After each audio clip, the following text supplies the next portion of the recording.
Hey, well, welcome back to Alice Customs Project Car TV. I'm back working on my brother's Dakota, and today we're going to be starting the process of building some A-arms. And we're going to start with the driver's side lower, just because it was 2 bolts to take it off and everything else had a couple more bolts, so it's just the easiest one to get to start with. And you saw me cutting out some angle iron and poking some holes through it so that we could line everything up with the control arm bushings. So we're going to build a jig based off of the stock control arm, and then we will, I don't think we're going to really be adjusting any of the geometry on the lower control arm, maybe adding a little bit of length to the upper control arm just to help us with camber correction since we've lowered the truck. But you know, if you were really wanting to get in there, you could move the ball joint back or out or whatever a little bit on any of them and change your caster and or your camber. So those are things you can do. For this, we're pretty much going to keep everything in the stock locations for the lowers, and then like I said, maybe just add a little bit of length on the uppers to account for some of the camber adjustment so that it doesn't need so many shims to bring out the camber on the tires. So I'll readjust the camera here and you can see what we're putting together. The idea is here that this bolt is made for this ball joint, or this bushing. We're going to put this in here like so, and we're going to do this one on this side, and then when we want to do the other side, we'll have to take these loose and swap sides. We'll put these in, grab a washer, tighten that down, and then we'll weld these brackets to the table, and then we can come back. We'll be able to pivot this a little bit. We'll be able to come back and work the front end and do some kind of jig for the ball joint. So what you're seeing me do is stacking these washers, and that's just because these are like a nut that's kind of collapsed on 2 sides. I can't remember exactly what they're called, but if I crank that down, you're just wearing out that nut for no reason. You know, it's how it locks into place, but it's not really that important that the nut is jammed up tight against the bushing. We just need to be able to tighten it down. So this side, same thing. Got enough washers in there stacked that we can tighten all that up. Have that just to balance it. Now, what I did is the center of the holes in these brackets are identical so that these bolts are essentially level to each other. And that doesn't really matter, except you just got to have somewhere to start. You got to have somewhere that you're building off of.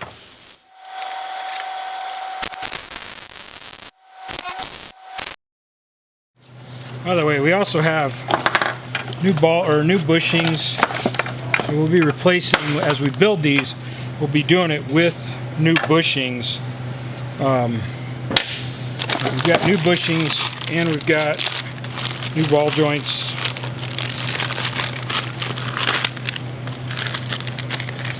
So because the way that goes in, what I'm thinking will be the easiest way is to duplicate this plate, or this arm, whatever you want to call it. Grind these rivets out, make a plate that we can weld onto a stand that has these 4 bolt holes in it, and then bolt that plate to the A-arm, and then with that in place, then weld to that plate and to the table. That's what I'm thinking is going to be the easiest way. Alright, so just found a piece of scrap in my pile. We're going to line that up, wrap it down, get a transfer punch, punch those in, and then we'll trace this outside shape so we cut those arms off.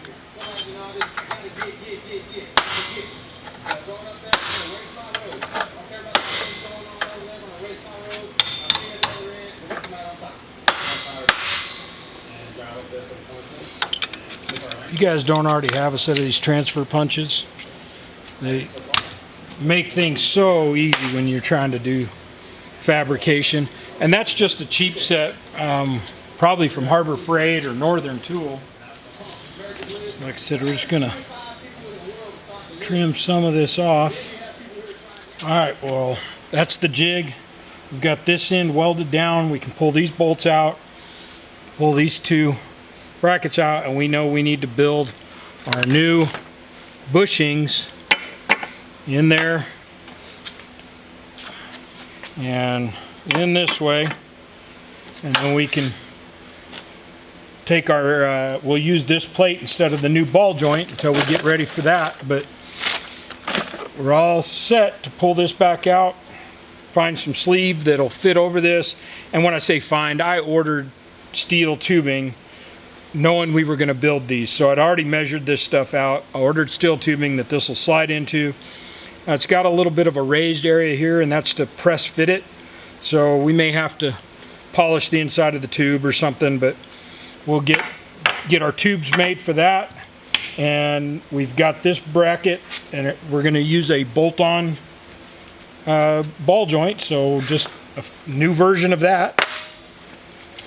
Stick that, and then we'll build a plate here with the same bolt holes in it and tie in some tubing. And we're basically going to follow pretty much the same shape here on the lowers, because we're not really changing anything, except that we're going to be adding a shock mount on the bottom for the coilover.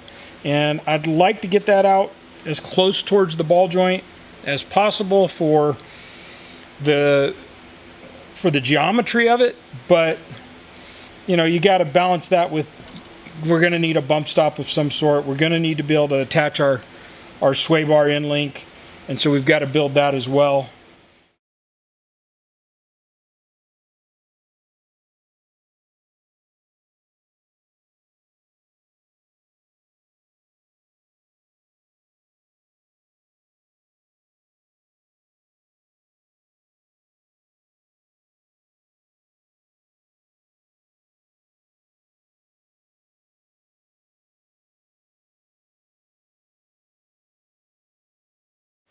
So the next morning I came out here to get started this morning and kind of realized what I'd done wrong. I put these brackets on the inside, and this piece is slipping inside of two. It's sandwiched in here, so you have to slide it out. And as you can see, I run out of room. So you know, stuff happens. What we're going to do is, I went ahead and made 2 more brackets, which I was going to make 2 more anyway. I was just not going to weld them in. I was just going to use them as a way to hold the bolt level once I put in the new bushings. So what we're going to do instead, though, is we're going to get this back in place. Bolt that down. We'll weld this one to the table. Do the same thing on this side, and probably I'm going to swap these around while I'm doing it so that they all are, the flanges are out, which gives me a little more room in here. Yeah, so stuff happens, guys, to all of us, so just work with it. It's not that big a deal. We're going to cut some tack welds loose, weld on a new bracket. It'll all be done. So first thing here is I need to get the washers and everything realigned in here that kept the space, because I'm using 1/4 inch material. You can see it's much thinner than the original ball joint, and this is sandwiched. Like I said, there's 2 pieces of metal here on the A-arm because they're only like 1/8 inch thick or whatever. So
Alright guys, so sorry about all the time lapse, but I'm not a machinist, so me doing any machine work is just you watching me fumble through. So anyway, we got our bearing or our bushing carriers made, and saw me bore that out and then put a step in it at the end there on both of them, just for the little bit of a step that is in the bushings. All right, so now we've got our sleeves in, our bushings set. We know where the ball joint needs to be. This is the way it goes in there. I don't even know if I explained it earlier. I messed up yesterday when I cut this first one. I laid that out, went and drilled it, and then realized that it was supposed to be that way. So I made another one. And this represents this side of the ball joint, as if it's parallel there. So now we need a plate that this ball joint can bolt to, and it's going to bolt to it from underneath. So what I'm thinking we're going to do is go cut out a piece of 1/4 inch, and I'm thinking we're going to make it that it has a little bit around the outside here, as if providing a little more support for the ball joint, at least up into this here. But I'm thinking we're just going to come off of this and go around it and back, and then we'll drill our 4 holes and set that on here, bolt it down, and then all we have to do is connect the dots with our tubing. So let's go lay that out on the plasma table.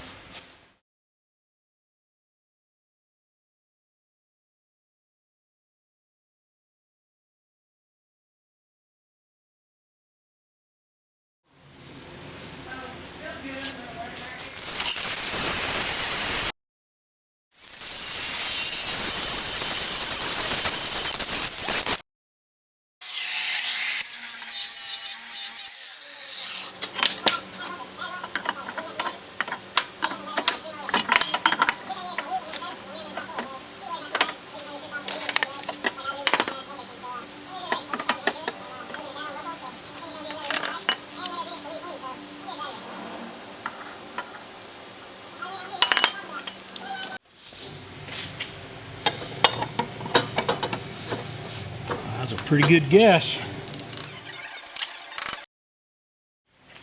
Alright, so what I was saying is I want this bar that way, and I put a bend in it because on that straight line it was coming out mostly below our bushing. So I put a 10-degree bend on it, and there's some spring back, but 10 on the gauge got me here, and that's about 1/4 inch inside there. Maybe I think I got to open it up right here a little bit. Yeah, just need to open it up right in there just a little bit to clear this corner.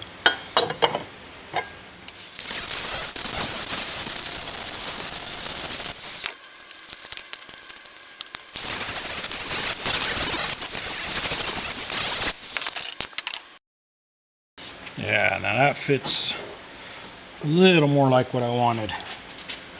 Like that. So we're going to clamp this here. We'll get this thing 90 degrees to this bushing, or as close as we can get. Now, just for reference, something else you could have done was brought this in, maybe put a little up in it or something to where it would hit this plate on the outside and you just weld to it. I just thought this would look a little better, because when I'm done I can bevel this off and bevel off the other side a little bit, make a nice transition. But you know, the point here is you want something good and strong, and it needs to get to this ball joint.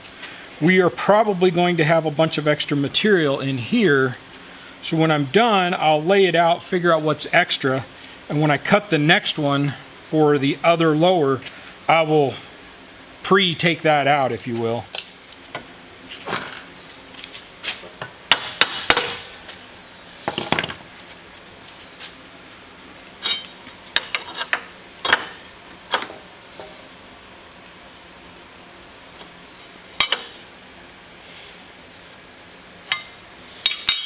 happy with that. I'll probably be putting a gusset in here later, but for now, happy with that.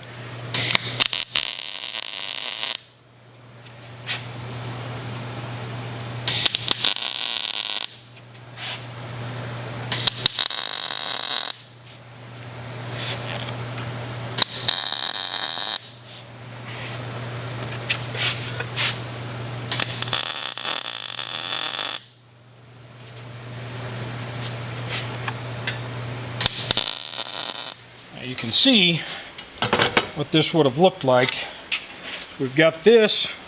So this is where, when the tire is turning, you need some space in here for the tire. So we're going to do kind of chase the same idea. I'm going to try and do 2 bends. So we'll come off of here, probably do the same sliced tubing piece, out, turn, and come back. And the idea being that by doing that, we've got the room for the tire to turn. Then we have all this space in here where we can mount the bottom of the coil-over shock. We will have some kind of crossbar in here to make sure this is plenty strong. And right now I'm working with 188 wall or 185 wall, 3/16.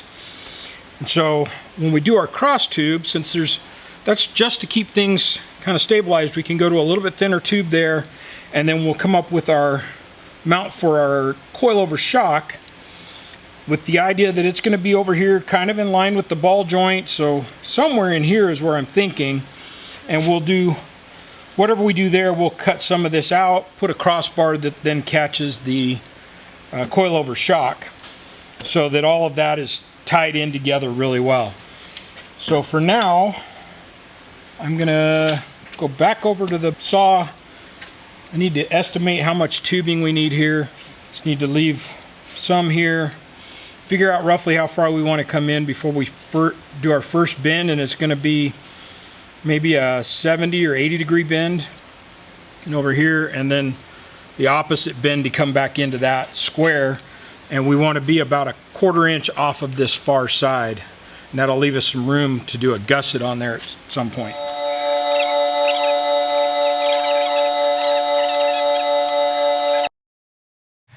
Alright, so we got this bar bent. I just laid it out 75, and I think on the next one will probably be more like 73 degrees, or maybe 72.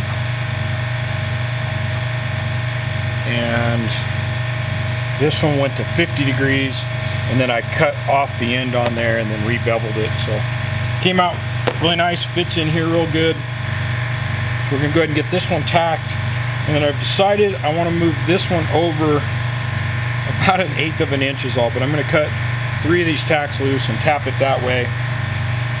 Give me a little more room here, but it looks a little more uniform as well.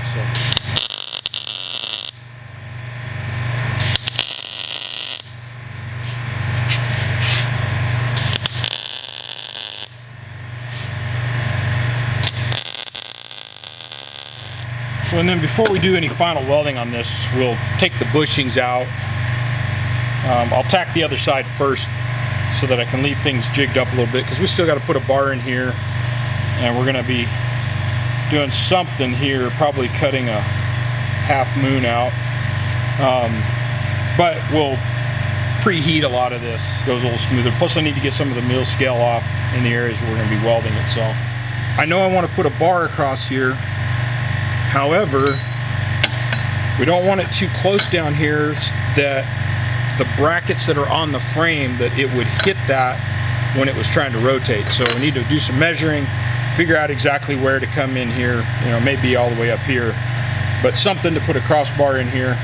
And then we need to figure out roughly where we want our coilover mount. Ideally it would be out this way, but the more angle you get, the more spring you need. You know, so there are factors to consider when doing this.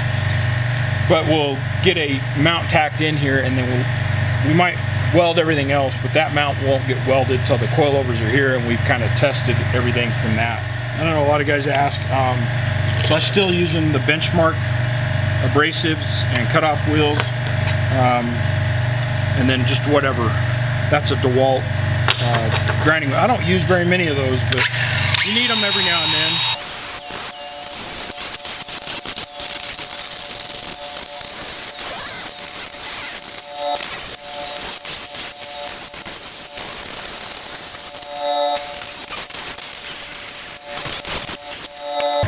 So all this is, guys, is just a lesson in, you know, you make a plan, you work it out the way you think it ought to look. If you don't like it, don't be afraid to change it. It's not that big a deal.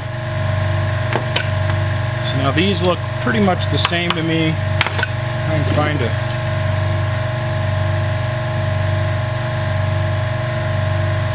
186.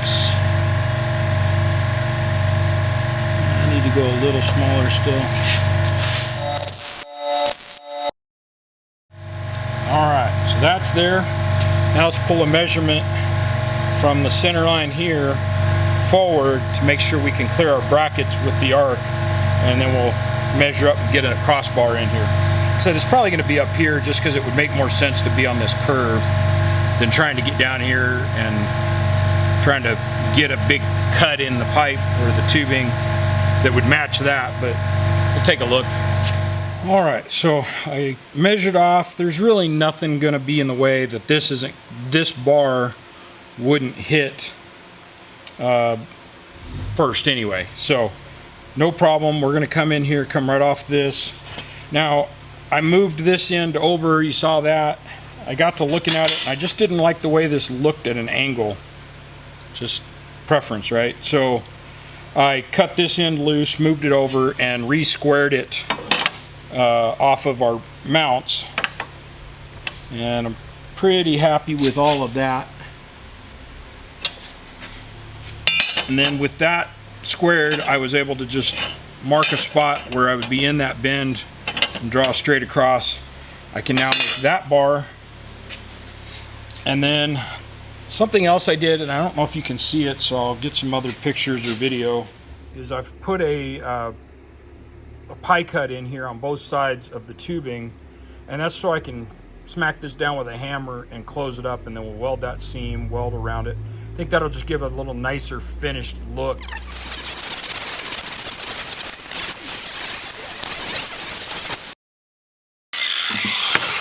Anyway, I started to say something I will probably do on the next piece is figure out the length of these tubes, plus or minus, you know, plus 3 or 4 inches on each end, so I can get them in the tubing bender, and then go ahead and put these in my lathe and use some sandpaper or something and mark or take the mill scale off, just to make it a little easier for getting all these tacks. And gonna want it off for any of the other welding anyway. So when I started this one, I was just working with a really long piece and didn't want to be cutting off pieces until I knew exactly how much we were going to need. So that's the reason I started with what I've got. So now we're going to want to go from one side to the long side. That's just under 7 inches. And the short side's going to be right around 6 inches. So we can cut us, say, a 7 1/4 inch piece. We'll go ahead and put it in the lathe, polish it up so that it doesn't have all the mill scale on it. And then we can come back and notch it on our notcher, and then this one we can probably notch it as well. We just got to figure out this angle, the angle between this side and this, you know, so these two angles, or this angle here. Once I know that angle, I can set my notcher up for that and cut it, hopefully. All right, so notched that. It was about 64 degrees, and all fits in there pretty nice now. So again, we'll tack this in, then we'll square that up, and it only takes just 30 seconds or something on the lathe to spin that.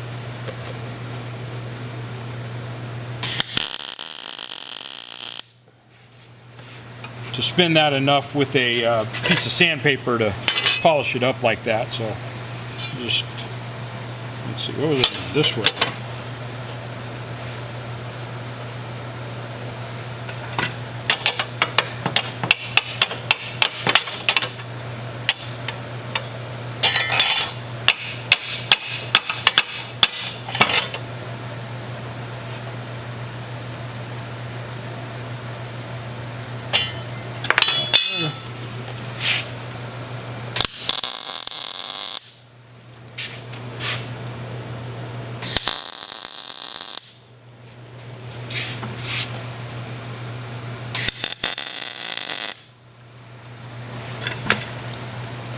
I've also turned my welder up a little bit, get a little more heat in there.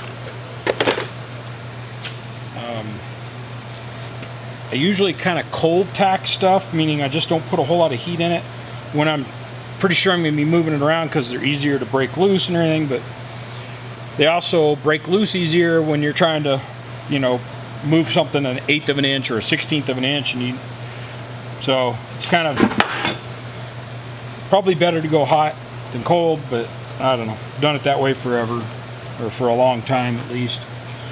Alright, next thing up, before we take this out, I'm going to heat these two pieces up, get them squished down and get some tacks on them. And then we'll probably pie cut the other side to make it look the same, but got plenty of surface attaching. And then I want to get this cut out. And kind of what I did was just took just something round, kind of laid this in here to where I was like, oh yeah, that would look pretty good right in there. And I marked, which my line's already gone away, but depending on where we want that's the other thing, is depending on where we want our crossover to catch the coilover would make a difference on how we cut this. Because the other thing is we could do is we could come back and just cut it off square, say like right at where this meets here. Just cut it off square here, maybe put a little bit of a curve in there.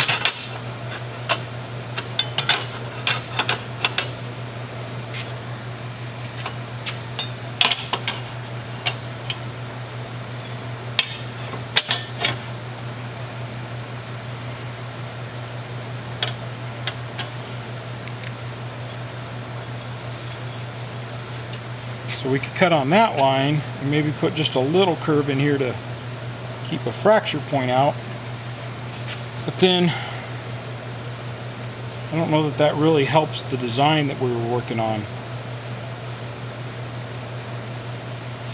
So it might actually be better to plant a piece of tubing for right there. And then we'd cut out the 1¼ inch that we need for the bottom of the coilover mount. That might be the better way, because I do want that coilover pretty far up here. Maybe not quite that far. Maybe right behind where I'm talking about cutting it. Right there. That right there might work. To cut it here, come straight across and straight up, which would mean didn't need to splice or open this pipe up, because we could have just had this piece of steel run square into it, but it doesn't matter. It's just 2 welds instead of 1. Well, it's 2 welds either way, I guess. So could do that. Come this way, cut it, and then cut straight back this way, and then put a piece of tubing right there next to it, and then weld to that piece of tubing, and then we can come back and cut the 1¼ inch out. I think that's our plan. Which also means we want to take a little measurement so that on the next one we can design it with, call it 2 3/8 shorter, and from that side over we'll cut it at 3 1/8.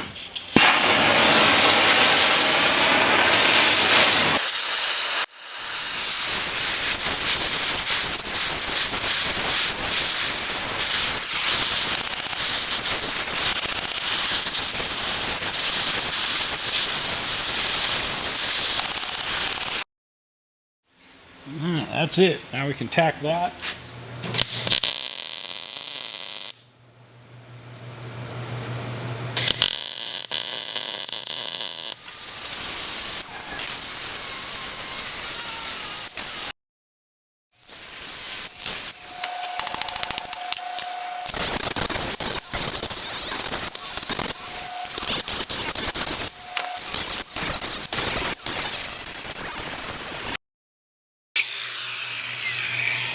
How come that doesn't look square?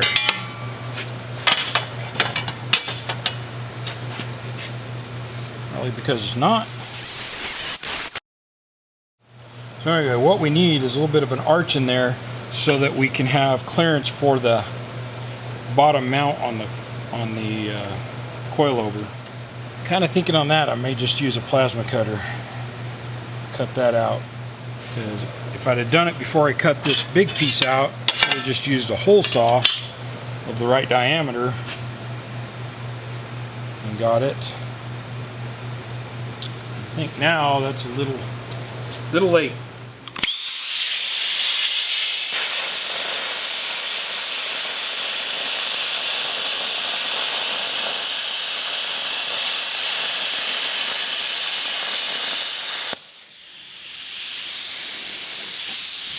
That looks pretty good. Should be able to clean that up now with a flap wheel, or probably start with this. That's too big. See if I got any smaller ones that probably wore out.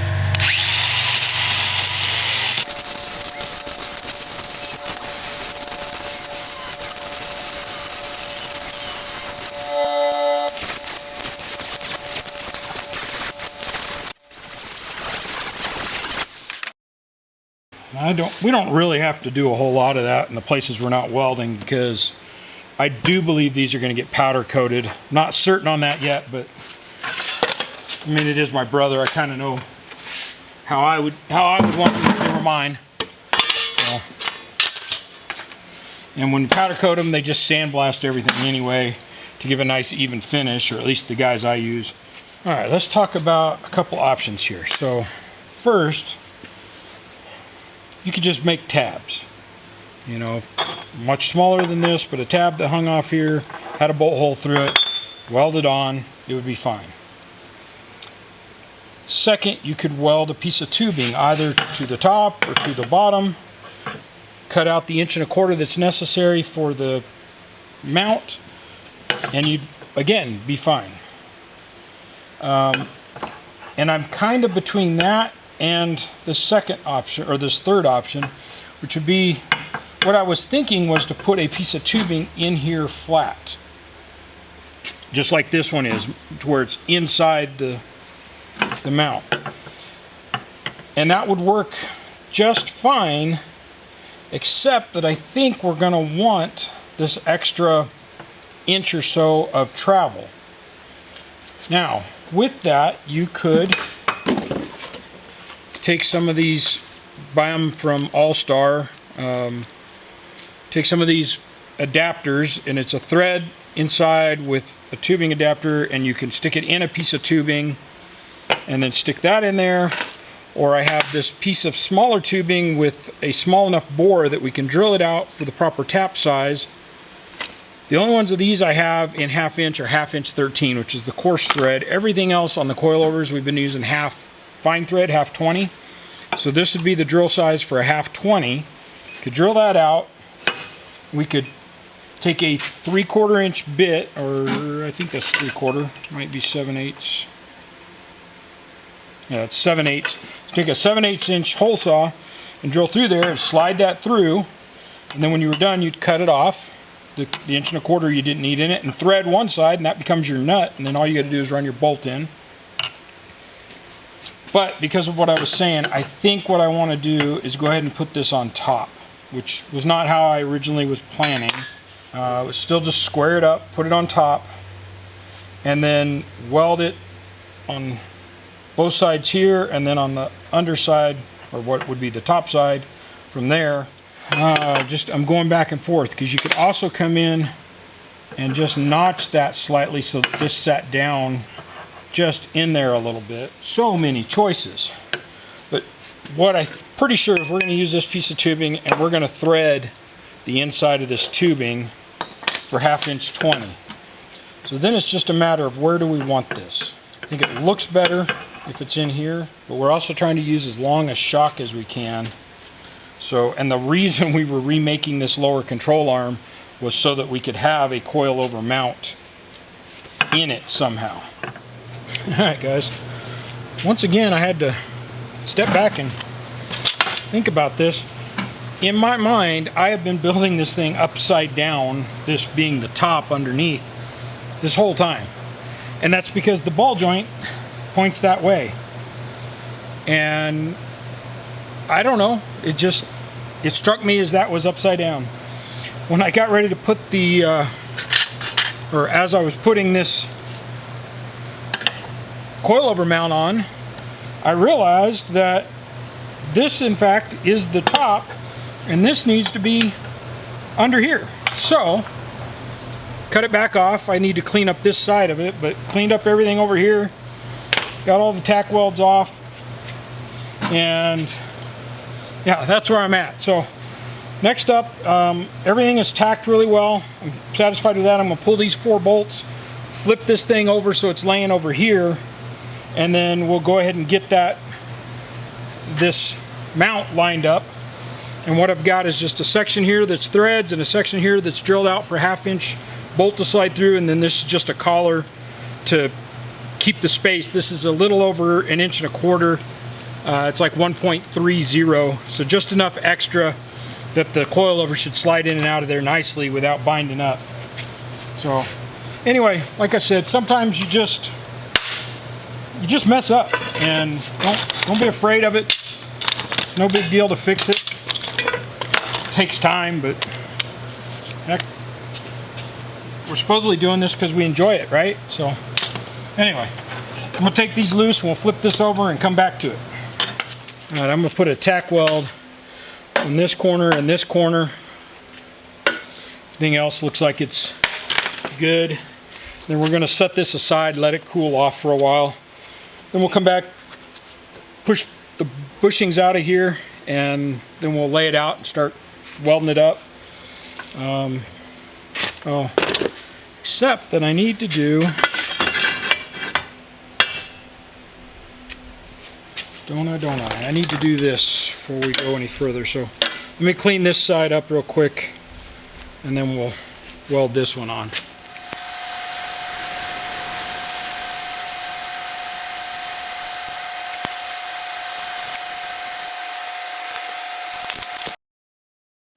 Well, here we have it. This is the other side, so this is the second one. In fact, let me grab the other. There they are. I'm very happy with them. The only thing I got left to do is, you can see I added a ring on here, and that's so when it's time to press the ball joint, or excuse me, the bushing out, you have something to grab onto so that you can hold the cup in place and then push the bushing through it. So you'd hold it like that and then push from the back side. So I've got to add that to both of these. I want to do that without a bushing in there because it just makes the bushing catch fire from the heat. I've got a few cleanups to do from, you know, just general cleanup, then sand it down with both of them down with probably 120 grit, and just check them over, make sure I didn't miss any places for the weld, and that'll be it. Very happy with the way they look, the way they came out. This goes in over here. There's some gunk in there, so I need to clean that out, but then that screws in there and gives a place for the coilover to mount. So that's it. This is about 14 inches. Well, you end up using about 14 inches of tubing on this side, about 7 or 8 inches in here. I had to cut off about a 2-foot piece here, that way I could get it into my bender to get the bends. So you need 4 foot of tubing for each one, some 1/4 inch plate, and then these bushings down here, which you saw me bore out on the lathe for everything to fit into. So anyway, we're gonna let those cool off, come back to it, get them cleaned up a little bit. Like I said, get those rings on there, and then these two will be ready for sandblasting and powder coat. So guys, that's it for this week. So again, thanks for joining me. Please like and subscribe, hit the bell for notifications, all the other YouTube stuff. Hey, let me know in the comments, what do you think? Is there something you would have done it differently or changed or what have you? I'm interested to know, because I haven't made a whole lot of these. I've made a few, but you know, I got to make the uppers still. So, you know, I'd always like to hear what you guys think before I delve into another set. So anyway, again, thanks for watching. Please like, subscribe, hit the bell for notifications, all the other YouTube stuff. We'll see you again next time on Alice Customs Project Car TV.